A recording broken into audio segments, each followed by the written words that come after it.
नमस्कार।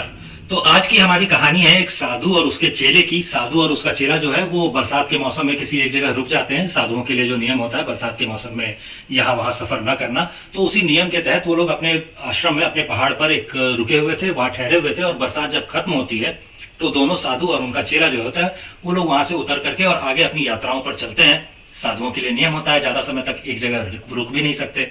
जब वो लोग निकल करके और पहाड़ से नीचे उतर करके आ रहे थे तो बगल से एक नदी गुजर रही थी और नदी जो होती है वो बह रही थी। बरसात का मौसम चूंकि तुरंत खत्म ही हुआ था तो नदी अपने उफान पर थी, काफी ज्यादा पानी था उसमें। और तभी चेले को दिखाई देता है कि कुछ काला सा कंबल जैसा नदी में बहता हुआ जा रहा है। तो साधु से तो मोह माया सब छूट गई थी, लेकिन चेले से पूरी तरह छूटी नहीं थी।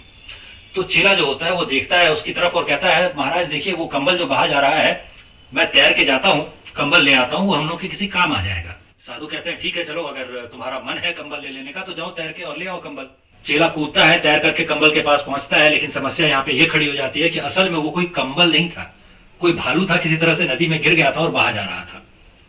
अब जैसे ही डूबते को तिनके का सहारा वाली तर्ज पर उस भालू को ये साधु का चेला मिलता है तो वो चेले को दबोच लेता है और चेला जो है वो भालू की गिरफ्त में फंस के खुद भी डूबने लगता है। साधु जब किनारे से देखता है कि चेला डूब रहा है तो वो चिल्लाता है कि अरे तुमसे कंबल खींचा नहीं जा रहा, बहुत भारी है, तो छोड़ क्यों नहीं देते कंबल। तो साधु का चेला जो होता है वो नदी से वापस चिल्लाता है, महाराज मैं तो कंबल को छोड़ दूं, लेकिन दिक्कत यह है कि अब ये कंबल मुझे नहीं छोड़ रहा। तो आमतौर पर हम लोग ये चीज माया मोह के चक्कर में बताते हैं कि कभी कभी आप माया को दबोचते हैं और कभी कभी माया आपको दबोच लेती है।